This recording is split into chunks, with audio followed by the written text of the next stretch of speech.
Alors merci à tous ceux qui ont lu Jean 17. Donc comme je vous le disais, c'est un message particulier que Dieu a vraiment mis sur mon cœur au travers de Jean 17. On va parler de l'unité. Et en préparant ce message, je me suis rendu compte qu'il est tellement riche et Dieu m'a conduit un petit peu différemment. Donc il y aura deux messages sur Jean 17. On va commencer ce matin la première partie et je vous inviterai encore à lire Jean 17 pour ceux qui le veulent pour la semaine prochaine.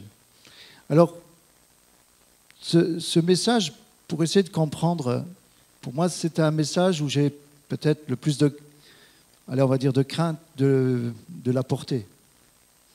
C'est un message qui est tellement fort, tellement riche d'émotions. Je ne sais pas si on essaie de s'imaginer. Jésus va mourir le lendemain. Et avant de mourir, il va être là. Je ne sais pas s'il y a tous les disciples, mais en tout cas, il y a Jean qui est là, qui va recopier cette prière. Et cette prière où Jésus va ouvrir son cœur, c'est comme si c'est son testament. Imaginons qu'on vous apprend que demain, vous allez mourir. Le médecin vous dit, voilà, demain, tu vas mourir. Quelle est notre pensée? Moi, en tout cas, si c'était mon cas, première chose que je vais faire, je vais réunir ma famille. Je pense que vous aussi. On va réunir, si on est le mari, on va réunir sa femme, les enfants. Première pensée, c'est pour d'abord notre famille proche. D'accord? Ensuite, nos amis les plus intimes. Et si moi, ça m'arriverait un jour, je vous dis, mais vous savez que je pense comme ça, je vais dire à mes enfants, mes belles-filles, restez unis. Restez attachés à maman. Prenez soin d'elle. N'allez pas dans le monde. Restez attachés à Jésus. Restez un. Cette prière-là, je pense que, ouais, cette demande, en tout cas, je pense que chacun d'entre nous la ferait. D'accord? C'est ce que Jésus va faire. Jésus va réunir ses disciples, mais surtout, il va ouvrir son cœur au Père. Et cette prière de Jean 17, elle est en trois parties. Et ces trois parties, je voudrais que tout au long, on puisse comprendre que pour nous aussi, on doit prier en trois parties. C'est-à-dire, première partie, c'est les titres d'ailleurs dans la Bible. Jésus va prier pour lui-même. Ensuite, il va prier pour ses disciples. Et ensuite, il va prier pour ceux qui croiront. C'est-à-dire pour nous ce matin. La prière de Jésus a été exaucée. Essayons ce matin, s'il vous plaît, au travers de ce passage que nous allons lire et que nous avons essayé d'approfondir, de lire pas seulement la lettre, mais de lire l'esprit, mais surtout de lire le cœur de Jésus. Essayez de vous placer dans ces moments d'émotion avec Jésus. Amen. Lorsqu'on va lire maintenant, j'ai demandé à trois personnes de lire. J'ai demandé à Marie-Pierre, à Julie et puis à Olivier, je leur ai déjà demandé. Olivier, si tu veux, tu commenceras et on va diviser ça en trois. Essayez, s'il vous plaît, d'être assise à côté de Jésus, comme Jean, et écouter la prière. Amen. Que ce ne soit pas simplement une lecture, on s'arrête au point, on continue. D'accord? Essayons, s'il vous plaît, parce qu'il y a un message pour l'Église au niveau de l'unité. L'Église arrive à un moment, rendant gloire à Dieu, où il y a une autre étape spirituelle pour l'Église. Je ne suis pas en train de faire le prophète, mais c'est vraiment une conviction que j'ai. Il y a une nouvelle étape pour l'Église, et je dirais, elle doit passer par Jean 17, cette nouvelle étape. C'est pour ça que j'insiste, et j'ai beaucoup de crainte par rapport à tout cela. Alors on va lire donc Olivier, Jean 17, tu vas l'afficher. Après avoir ainsi parlé, Jésus leva les yeux au ciel et dit, « Père, l'heure est venue. Glorifie ton Fils, afin que ton Fils te glorifie, selon que tu lui as donné pouvoir sur toute chair, afin qu'il accorde la vie éternelle à tous ceux que tu lui as donnés. Or, la vie éternelle, c'est qu'ils te connaissent, toi, le seul vrai Dieu, et celui que tu as envoyé, Jésus-Christ. Je t'ai glorifié sur la terre, j'ai achevé l'œuvre que tu m'as donnée à faire, et maintenant, toi, Père, glorifie-moi auprès de toi-même, de la gloire que j'avais auprès de toi avant que le monde fût. J'ai fait connaître ton nom aux hommes que tu m'as donnés du milieu du monde. Ils étaient à toi, et tu me les as donnés, et ils ont gardé ta parole. Maintenant, ils ont connu que tout ce que tu m'as donné vient de toi, car je leur ai donné les paroles que tu m'as données, et ils les ont reçues, et ils ont vraiment connu que je suis sorti de toi, et ils ont cru que tu m'as envoyé. C'est pour eux que je prie. Je ne prie pas pour le monde, mais pour ceux que tu m'as donnés, parce qu'ils sont à toi. Et tout ce qui est à moi est à toi, et ce qui est à toi est à moi, et je suis glorifié en eux.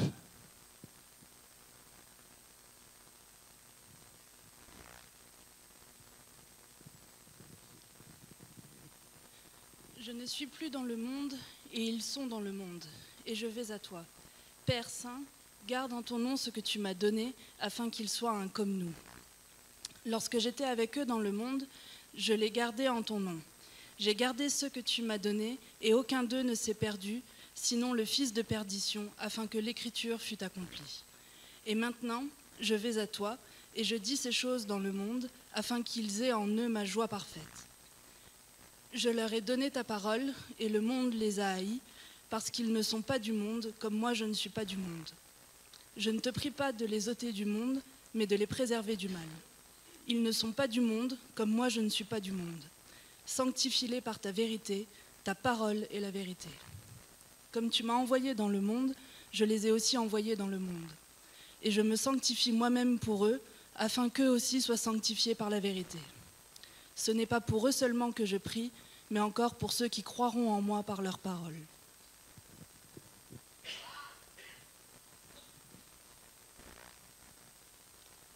Afin que tous soient un, comme toi, Père, tu es un en moi, et comme je suis en toi, afin qu'eux aussi soient un en nous, pour que le monde croie que tu m'as envoyé. Je leur ai donné la gloire que tu m'as donnée, afin qu'ils soient un, comme nous sommes un. Moi en eux, et toi en moi, afin qu'ils soient parfaitement un, et que le monde connaisse que tu m'as envoyé, et que tu les as aimés comme tu m'as aimé. Père, je veux que là où je suis, ceux que tu m'as donnés soient aussi avec moi, afin qu'ils voient ma gloire, la gloire que tu m'as donnée, parce que tu m'as aimé avant la fondation du monde. Père juste, le monde ne t'a point connu, mais moi je t'ai connu, et ceux-ci ont connu que tu m'as envoyé.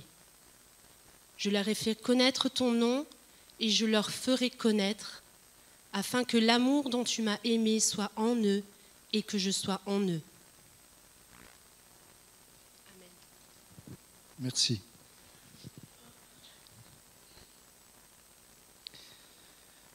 Alors le premier point, pour ce matin il y en aura 3. Premier point que je voudrais soulever, l'importance, c'est qu'on va voir Jésus qui va prononcer 6 fois le mot Père. Et je voudrais qu'on puisse comprendre l'importance, pour aller plus loin dans cette prière, c'est de pouvoir, dans nos épreuves, dans nos difficultés, à tout moment, c'est de développer cette relation d'amour avec Dieu qui est notre Père. Je le dis souvent pour ceux qui malheureusement ont eu des difficultés avec leur Père ou n'ont pas connu, essayez de comprendre. Ce n'est pas parce qu'il y a eu cette difficulté que nous devons passer à côté de cette réalité qui est tellement importante, l'amour du Père. Père, je leur ai fait connaître ton nom. Dans le nom de Dieu, Donc Jésus va dire, je leur ai fait connaître ton nom dans la prière du Notre Père, que ton nom soit sanctifié. D'accord? Je vais essayer que tout le monde comprenne, je ne vais pas aller trop vite, parce qu'il y a beaucoup d'informations, mais je vais essayer d'aller vraiment doucement. Hein. Déjà dans la prière du Notre Père, que ton nom soit sanctifié, c'est-à-dire que ton nom soit reconnu, soit vécu dans ma vie. Quand Jésus dit, je leur ai fait connaître ton nom, c'est que nous, dans cette prière du Notre Père, que lorsque nous prions et que nous disons que ton nom soit sanctifié, on dit en même temps. Tu es le Dieu Tout-Puissant, donne-moi ta puissance. Tu es le Dieu qui guérit, je veux ta guérison. Tu es le Dieu qui pourvoit, j'ai besoin que tu pourvoies dans ma vie. Ça, c'est le nom de Dieu. Adonai Jireh, l'Éternel qui pourvoit. Adonai Rapha, l'Éternel qui guérit. Ça, c'est le nom de Dieu. Jésus est en train de dire dans cette prière, je leur ai fait connaître ce que tu es, ta nature. D'accord? Premier point, comprenons l'importance d'appeler Dieu son Père et de comprendre que le nom de l'Éternel dans ta vie, dans ta situation, avant toute chose, est une tour forte. Amen. Déjà là, tu commences à vivre ta difficulté différemment avec le Père. Je leur ai fait connaître ton nom. Alors, cette prière est appelée la prière sacerdotale. C'est un théologien de l'époque de Martin Luther qui a appelé cette prière la prière sacerdotale. Cette prière sacerdotale, tout simplement parce que Jésus va faire, dans son accomplissement de cette prière, l'œuvre du souverain sacrificateur. Là, on va prendre le temps pour vraiment que ça rentre. Donc, le deuxième point, c'est le souverain sacrificateur et sa tenue, c'est-à-dire le grand prêtre et sa tenue. Donc ça, c'est le deuxième point. Dans cette fête des expiations, le Yom Kippour, cette fête qui avait lieu une fois par an, donc Aaron va faire, Aaron qui est le souverain sacrificateur, va faire certaines choses qu'on va voir ensemble. Pourquoi je dis cela ce matin? Avant d'attaquer, je dirais, tout le cœur de cette prière de Jean 17, on a besoin de comprendre notre position en Christ, qui nous sommes en Christ, et notre tenue spirituelle en Christ. Si on commence à comprendre pourquoi cette prière sacerdotale, pourquoi nous on est concernés au premier degré par rapport à cette prière, on va être beaucoup plus efficace, beaucoup plus fort et beaucoup plus puissant dans notre prière. On va s'arrêter sur le souverain sacrificateur. D'ailleurs, heureusement que j'ai creusé un petit peu parce que j'allais me tromper ce matin. Dans cette fête des expiations qui a lieu une fois par an,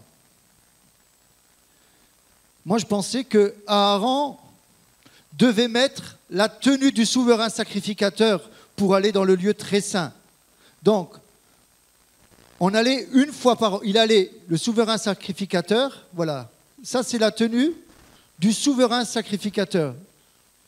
Toute cette tenue nous parle de Jésus. Je vais un tout petit peu développer. C'était l'ombre des choses à venir.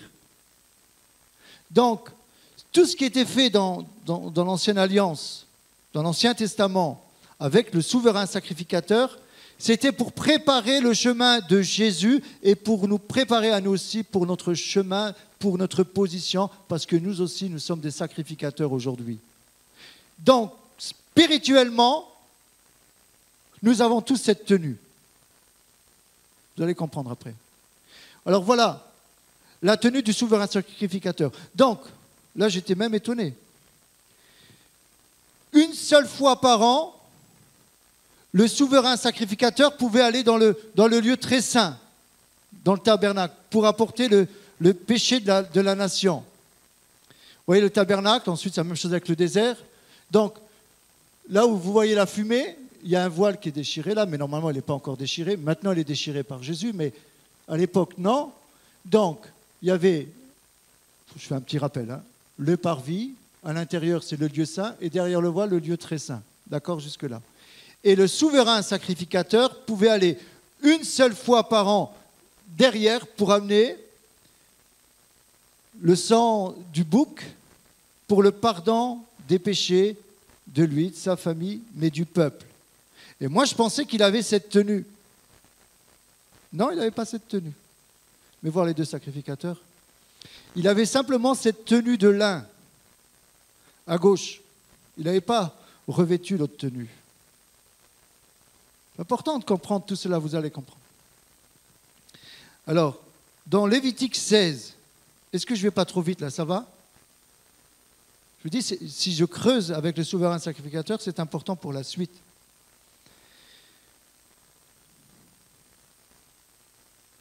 Lévitique 16, dans Lévitique 16. Le jour-là, le grand prêtre, donc je récapitule, le grand prêtre offrait d'abord un sacrifice pour ses propres péchés et ceux de sa famille, puis pour la nation. Il recevra de l'assemblée des Israélites 2 boucs pour le sacrifice d'expiation et un bélier.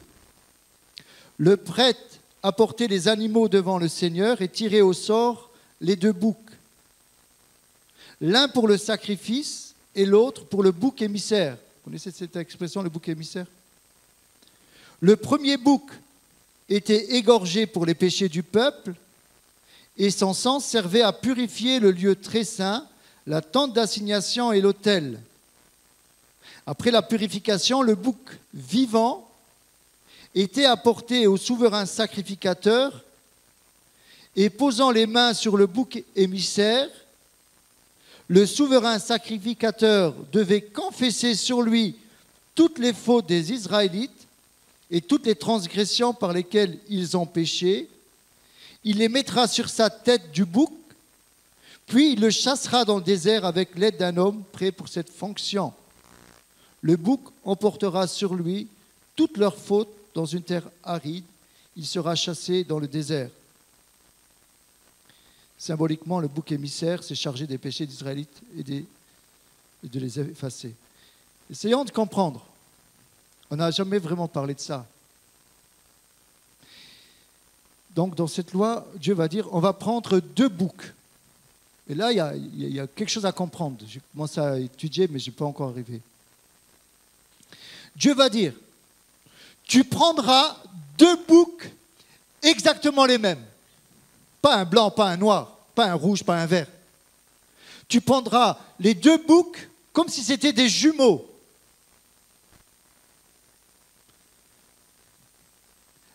On va tirer au sort sur ces 2 boucs. Un, on le prendra et le souverain sacrificateur Aaron posera les mains sur lui. Il y aura un transfert du péché du peuple sur ce bouc. Et l'autre bouc, il sera sacrifié et avec son sang, tu purifieras le temple et tu mettras le sang sur l'autel. Ce bouc, appelé le bouc d'Azaël, beaucoup parlent de tout ça, mais c'est très très important. C'est comme si c'était un retour au jardin avant que Ève et Adam pêchent. On repart à zéro. C'est un rabbin qui parlait un peu de ça. On repart à zéro. Ces 2 boucs sont les mêmes. Je crois que certains disent on les a distingués par un petit ruban rouge. Donc ces 2 boucs sont les mêmes. Ça veut dire qu'on revient à chaque fois au début. Parce que le Yom Kippour, cette fête des expiations, tout cela était utile pour couvrir le péché. Donc il fallait renouveler à chaque fois jusqu'à ce que Jésus vienne. Et là, c'est le dernier sacrifice. Donc ce bouc était chargé de la malédiction, du moins des péchés du peuple. Et on le ramenait dans le désert, Et il était généralement précipité, il fallait qu'il meure, il ne pouvait pas revenir. Hein. Là, on est en train de comprendre un petit peu plus ce que Jésus va venir faire en mourant pour nous à la croix. Jésus s'est chargé comme ce bouc sur lui de nos péchés et il est mort, mais à part qu'il est ressuscité. Mais Jésus, c'est aussi et surtout ce sacrifice, le sang qui va couler pour que l'on puisse être pardonné, mais même beaucoup plus loin, à une réalité que j'ai comprise. Vous savez que Jésus n'est pas seulement mort pour notre péché, pour le pardon de nos péchés, pour la guérison, pour la réconciliation avec Dieu. Jésus est aussi mort pour que nous ne soyons pas seuls et que nous vivions l'unité. Il y a un passage qui nous parle de ça. On n'en parle pas souvent non plus. C'est Caïphe,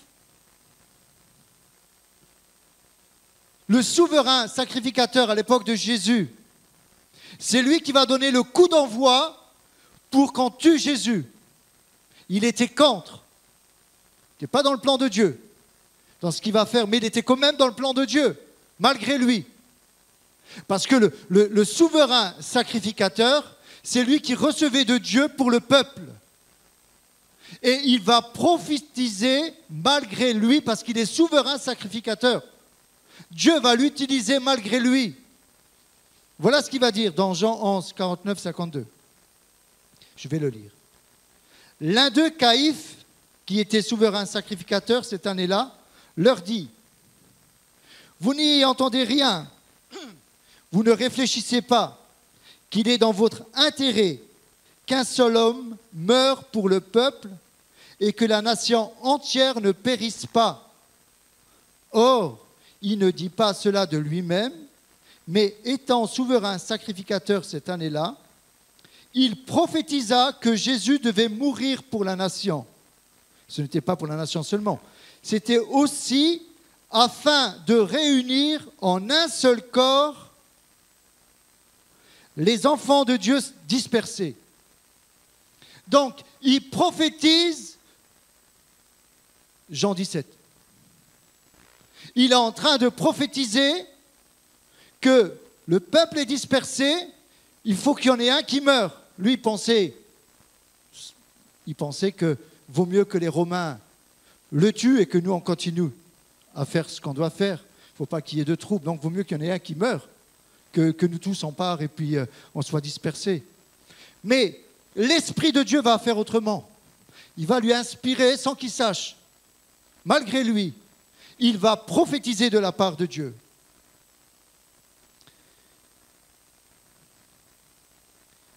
Pourquoi cette prière de Jésus est-elle appelée, comme je disais, la prière du sacrificateur?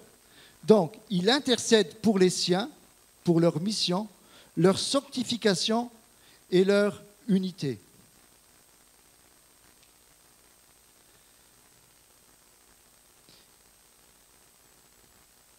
Maintenant, écoutez,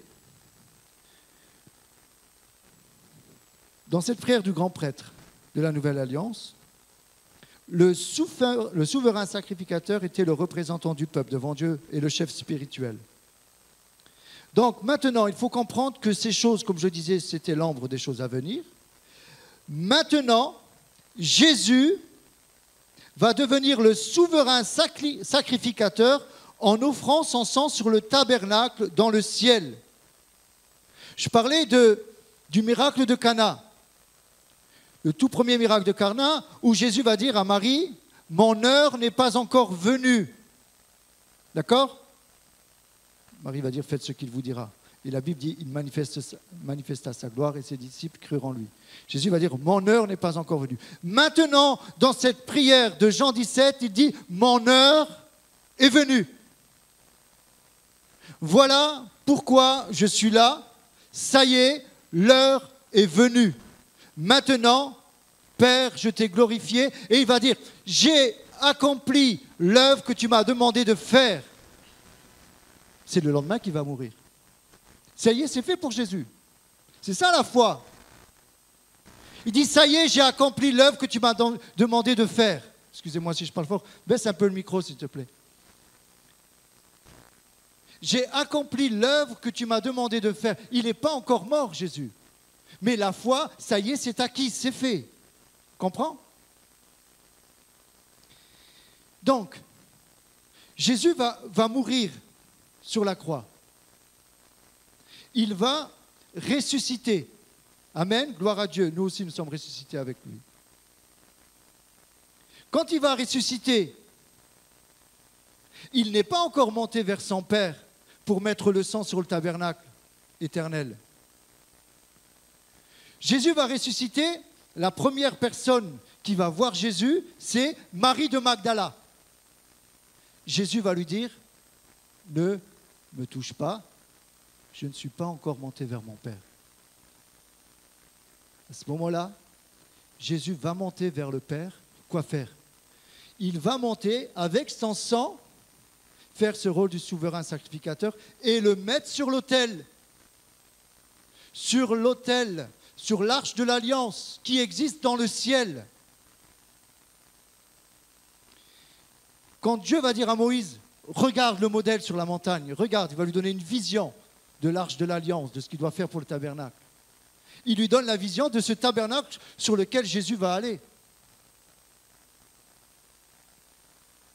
Il va monter sur le ciel, dans le ciel, il va mettre le sang sur l'autel propitiatoire et il va redescendre. Il accomplit sa mission, son heure. Et là, maintenant qu'il a accompli sa mission, il va voir les disciples et il dit, touchez-moi. Thomas, viens ici. Maintenant, il dit, Thomas, c'est clair, touche-moi. Maintenant, tu peux me toucher. Maintenant, tu peux me toucher. C'est Hébreux 9, 23 qui nous dit cela. 23 à 26. Donc, le souverain sacrificateur, comme je le dis, c'est que Jésus va faire par sa mort et sa résurrection et va mettre de son sang sur l'autel dans le tabernacle céleste que Moïse a vu en vision. Hébreux 9, 23. Il était donc nécessaire, puisque les images des choses qui sont dans les cieux devaient être purifiées de cette manière, que les choses célestes elles-mêmes le fussent par des sacrifices plus excellents que ceux-là. Car Christ n'est pas entré dans un sanctuaire fait de main d'homme, en imitation du véritable, mais il est entré dans le ciel même, afin de comparaître maintenant pour nous devant la face de Dieu. Et ce n'est pas pour s'offrir lui-même, plusieurs fois qu'il y est entré, comme le souverain sacrificateur entre chaque année dans le sanctuaire avec du sang étranger. Autrement, il aurait fallu qu'il eût souffert plusieurs fois depuis la création du monde, tandis que maintenant, à la fin des siècles, il a apparu une seule fois pour abolir le péché par son sacrifice. Amen. Troisième point. Nous devons nous revêtir spirituellement de ce vêtement pour entrer dans la présence de Dieu. Il va dire dans Exode 28 à Aaron, tu feras, il va le dire à Moïse, tu feras à Aaron, ton frère, des vêtements sacrés pour marquer sa dignité et pour lui servir de parure. Est-ce que jusque-là vous me suivez? Ça va? On fait une pause ou c'est bon? Je veux vraiment qu'on comprenne bien cette première partie pour aller plus loin dans la deuxième. Donc, je disais, troisième point, tu peux remettre la tenue du souverain sacrificateur. Tu feras à Aaron, ton frère, des vêtements sacrés pour marquer sa dignité et pour lui servir de parure. Alors, le souverain sacrificateur recevait des vêtements très spéciaux. pour marquer sa dignité. Le mot employé dans le texte pour dignité, il y a deux mots en fait, pour parler de gloire. Il y a le kabosh, kabod, qui veut dire en hébreu, c'est la parure, signifie la beauté. Quand Jésus dit « Je leur ai donné la gloire que tu m'as donnée, afin qu'ils soient un comme nous sommes un », il y a donc ces deux mots. Kabot, référence à honneur, majesté. Mais ce mot qui nous est parlé là, de la dignité, c'est ce deuxième mot. Quand il dit « Je leur ai donné la gloire que tu m'as donnée », il est une question de cette parure du souverain sacrificateur, de cette tenue. C'est tif, ara. C'est ça la gloire dont il est parlé, les questions. C'est la parure, c'est la magnificence, c'est glorieux, l'ornement, l'honneur. C'est ces mots pour la tenue. Comprenez? Quand il dit « Je leur ai donné la gloire que tu m'as donnée », cette gloire, c'est comme s'il disait, en résumé, « Je leur ai donné la tenue du souverain sacrificateur ». Ils peuvent rentrer maintenant dans le Dieu très saint, parce qu'ils ont la bonne tenue, même s'il n'est pas rentré avec cette tenue. Ils peuvent faire le service dans le temple. Maintenant, comprenons, c'est très important pour la suite. Si on comprend notre tenue devant Dieu, on a accès au Père, mais en même temps, on n'a pas seulement accès au Père pour nous, parce que c'est là le danger. Cette prière, je le répète, il y a trois directions. Nous, l'Église et les perdus, ceux qui doivent venir.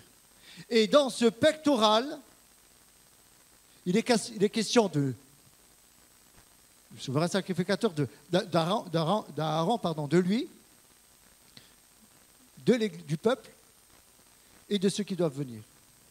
Je vais creuser un petit peu ça.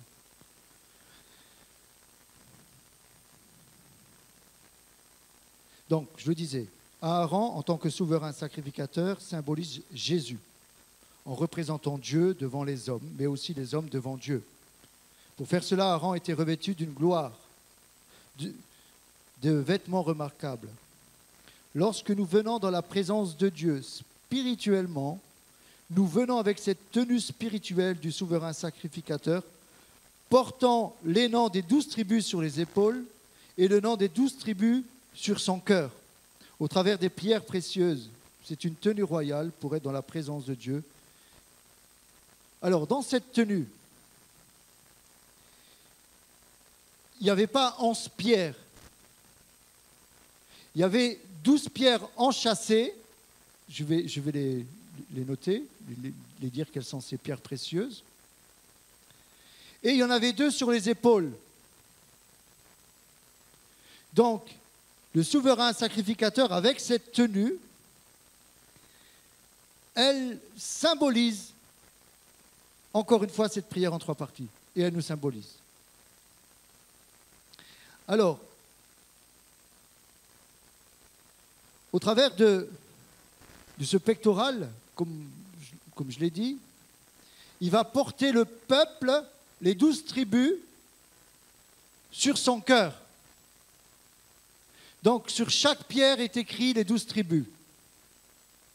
Et sur les épaules, il y a encore 2 pierres où sont écrits aussi les 12 tribus.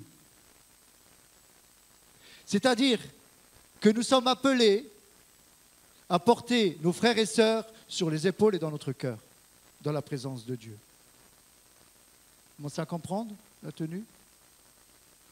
Je leur ai donné la gloire que tu m'as donnée. Je leur ai donné une nouvelle position. C'est-à-dire, autrefois, nous étions comme le fils prodigue, avec des vêtements sales, du péché.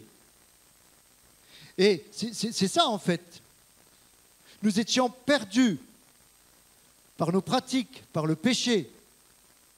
Mais nous sommes revenus par la repentance sincère, qui suit des fruits de la repentance.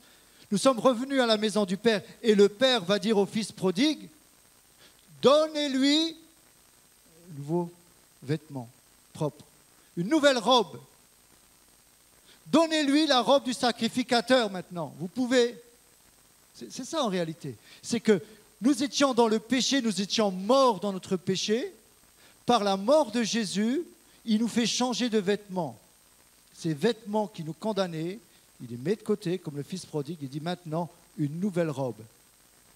Maintenant, vous avez un accès auprès du Père. Nous avons tous aujourd'hui cette liberté, et c'est pour cela qu'on a besoin de comprendre pour aller plus loin dans l'unité. On a besoin de comprendre que c'est important de développer notre culte personnel dans la prière. Et même si des fois on ne trouve pas les mots, on se met à genoux, on pense à cela, on pense au souverain sacrificateur. On commence à penser à l'Église de Jésus-Christ, aux frères, aux sœurs qui passent par des moments difficiles. On commence à penser à nous-mêmes, qui avons besoin de marcher dans l'unité, dans la vérité. Et on commence à penser à cette prière. Qu'est-ce qu'il y a dans cette prière? Gardez-le du monde, comme je le disais tout à l'heure. Qu'il soit un, comme nous sommes un. J'ai tout fait, Père. S'il y avait quelque chose à faire en plus, je l'aurais fait. Jésus est en train de dire, je leur ai donné. Ça y est, nous avons aujourd'hui ce libre accès dans le lieu très saint, parce que le voile du temple s'est déchiré aujourd'hui, nous pouvons rentrer. Mais notre dignité, et j'aimerais que vous vous rehaussiez un petit peu, vous qui peut-être avez été humiliés, rabaissés, j'aimerais vous dire que nous ne sommes pas n'importe qui. Tu n'es pas n'importe qui. Essaye de comprendre que Dieu te voit aujourd'hui comme ce sacrificateur. Nous faisons aujourd'hui les fonctions d'ambassadeurs. On le retrouve dans Apocalypse 1, 5, 6, je vais le lire. À celui qui nous aime et qui nous a délivrés de nos péchés par son sang et qui a fait de nous un royaume de sacrificateurs pour Dieu son Père. À lui soit la gloire et la puissance au siècle des siècles. À celui qui nous aime, qui nous a délivrés de nos péchés par son sang et qui a fait de nous un royaume de sacrificateurs.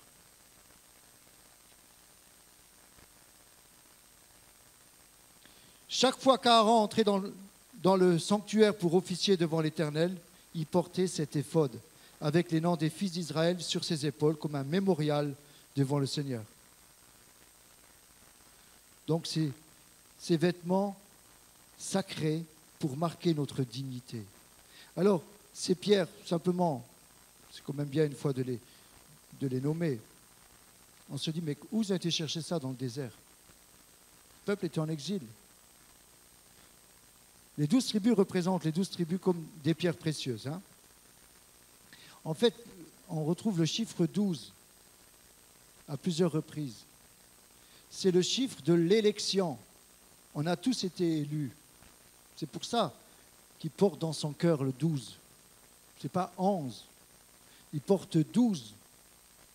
C'est les 12 tribus, c'est les 12 disciples, c'est les 12 paniers du pain. Pourquoi il y a eu de l'abondance après la multiplication du pain? Ce n'est pas pour rien qu'il y avait 12 paniers. Ces 12 paniers, c'est parce qu'il y en a assez pour le monde entier. Au départ, il y avait ces 5 paniers, c'était plutôt pour le peuple d'Israël. Mais dans ces 12 paniers, c'est nous ce matin. Il y a du reste pour nous. Nous l'avons rappelé tout à l'heure. Alors, Exode 39, 10. À le garni de 4 rangées. Donc, la première rangée, une sardoine, une topaze, une émeraude. Seconde rangée, une escarboucle, un saphir, un diamant. Troisième rangée, une opale, une agate, une améthyste. Quatrième rangée, une chrysolite, un onyx, un jaspe. Donc ces pierres étaient enchâssées dans leur monture d'or. Il y en avait 12 d'après le nom des 12 tribus. Et sur les épaules, c'est vraiment intéressant. Il y en avait 2, comme je disais, c'était l'Urim et le Tumim. Hein, souvent on parle de l'Urim et du Tumin ou du Tumim. Alors c'était quoi? Quelle est la signification de ces 2 pierres? Ces 2 pierres que nous devons avoir quand nous rentrons dans la présence de Dieu. Alors, l'Urim, c'est la lumière et la révélation. On va avec cet état d'esprit dans la présence de Dieu. Seigneur, donne-moi ta lumière. Donne-moi la révélation des choses. On porte cela. Et le Tumim, c'est la perfection et les vérités. le vêtement est complet. Le vêtement est complet, c'est énorme. On est dans la prière. Seigneur, donne-moi la révélation, donne-moi la vérité. Seigneur, je veux marcher dans la vérité. Amen. Seigneur, je veux prier pour le peuple de Dieu. Je veux prier pour ma sœur qui est à l'hôpital. Je veux prier pour les difficultés. Je veux prier pour les uns, pour les autres. Je veux porter le peuple. Seigneur, je veux prier pour moi-même, pour que tu me gardes dans l'unité. Je voudrais, ce matin, je ne veux pas aller plus loin, parce que je vous dis, c'est l'introduction pour la semaine prochaine. Mais ce qui est important, c'est que nous comprenions que nous devons être des artisans de paix, des artisans d'unité. Pour vivre, écoutez, pour vivre l'unité, il faut être deux. Le titre de mon message, c'est un. Pour vivre l'unité, il faut être deux de bonne volonté. Tu ne peux pas vivre l'unité, tu es dégagé. Si ton frère ou ta sœur sont de mauvaise volonté avec toi, ils te rejettent, toi, tu vas pour vivre l'unité, tu vas pour vivre le pardon. Donc, tu veux vivre le un. Mais on ne peut pas se culpabiliser de vivre le un si le deux, il ne veut pas du un. Est-ce que vous comprenez? Alors, des fois, on se dit, oui, mais moi, je veux vivre l'unité, mais lui, il ne veut pas de moi. Ben, il ne veut pas de toi, ben, laisse-le aller. Il veut rester un avec ses uns. C'est une secte. Un groupe qui reste uni et qui ne veut pas rentrer dans tout le groupe, c'est une secte. Paul, il en parle. Qu'il soit un, des fois, on est bien avec certains.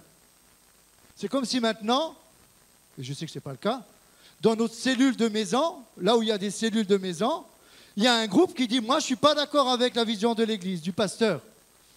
Nous, maintenant, on va aller dans une certaine direction, parce que moi, j'ai eu la révélation. Moi, je n'aime pas sa façon de faire. Moi, je pense autrement. Nous, on est plus amour. Moi, je vous téléphone plus. Moi, je vous mets plus de pommade. »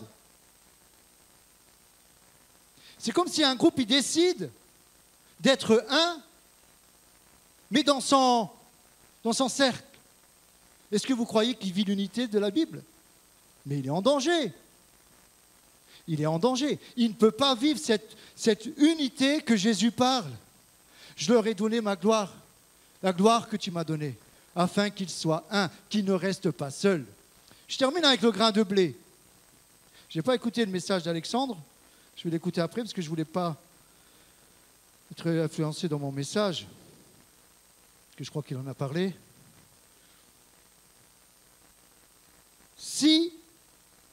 Donc Jésus va prendre cette parabole du blé en disant, je termine sur ces mots, si le grain de blé qui est tombé en terre ne meurt, il reste seul. Est-ce que vous êtes déjà arrêté à ça? Si le grain de blé qui est tombé en terre ne meurt, il reste seul. Tu ne peux pas vivre l'unité si tu ne passes pas par la mort, à toi-même, par la croix. Est-ce que c'est clair? Si le grain de blé, il tombe en terre et il meurt, il va porter beaucoup de fruits. Dans l'Église, c'est spirituel cette parabole, elle est aussi pour l'Église. Jésus, dans cette parabole, il est en train de parler qu'il va mourir pour tout le monde. D'ailleurs, pour ceux qui sont un peu plus courageux, je vous inviterai à lire tout l'évangile de Jean pour dimanche prochain. Et également, pour ceux qui ont moins de temps, peut-être, commencez à partir du chapitre 12 au chapitre 17. Vous pouvez même le lire 2 fois. Je ne sais pas combien de fois je l'ai lu. Et plus je lis avant. Ça commence déjà avec le chapitre 10. Mais bon, on va dire à chapitre 12, il commence à parler de sa mort. Après, au chapitre 17, après je dis, bon, il faut que je continue. Parce que là, il va dans le jardin. Là, il y a la trahison. Tout le chapitre Jean. Jean, c'était le disciple que Jésus aimait. Le disciple que Jésus aimait. Il était sur la poitrine de Jésus. Il recueillait toutes ces paroles. C'est pour ça qu'on a cette richesse de l'évangile de Jean. savez, les disciples devaient se friter entre eux. Comment ils vivaient l'unité? Ils savaient que Jean, c'était, je ne vais pas dire le chouchou de Jésus, mais le disciple que Jésus aimait. Pourquoi? Parce qu'il manifestait d'une certaine façon son amour à Jésus, donc Jésus lui rendait. On est tous les disciples que Jésus aime.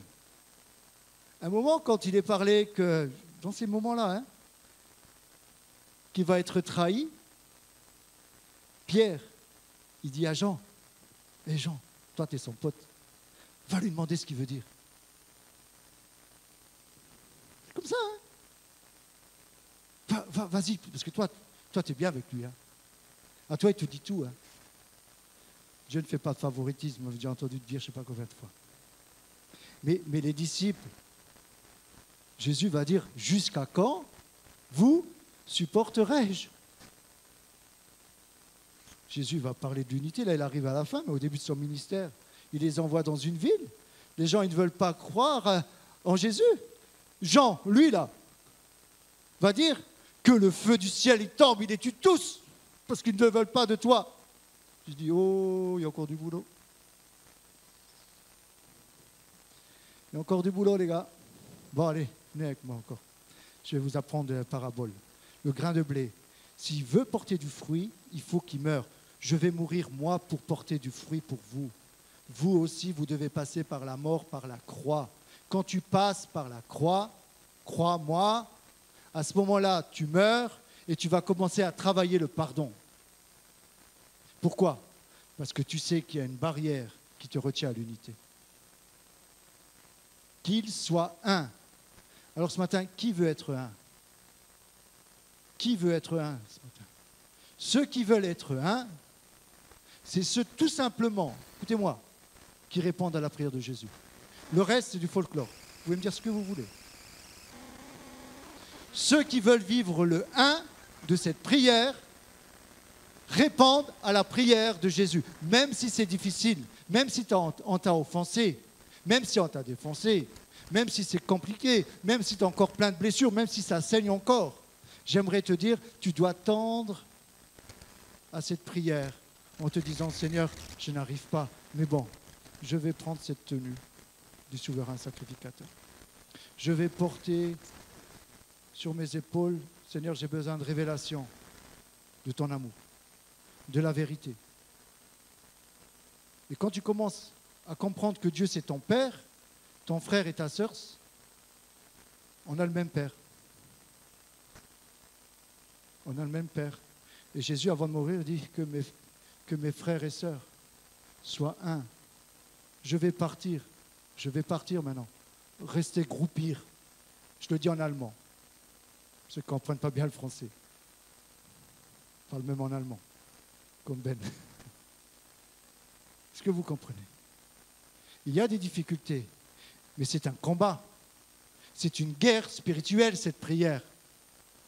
C'est pour ça qu'on doit comprendre notre position en Christ, notre autorité en Christ, comprendre qu'on doit aspirer à la vérité, aspirer à la révélation, aspirer à l'amour, et ensuite, on va commencer à porter nos frères et sœurs dans la prière, même ceux qui nous ont offensés. Ils sont là. Aaron, il ne pouvait pas prendre une pierre et l'acheter. Peut-être tu as un frère, tu as une sœur à côté de toi que tu voudrais enlever. Tu ne peux pas. Allez, mais vraiment, je termine avec la tenue, avec les couleurs de la tenue du souverain sacrificateur. Bon, allez, je laisse mes notes pour voir si je me souviens. Donc, le souverain sacrificateur, sa tenue, il y avait du coton rotin, relié en fait.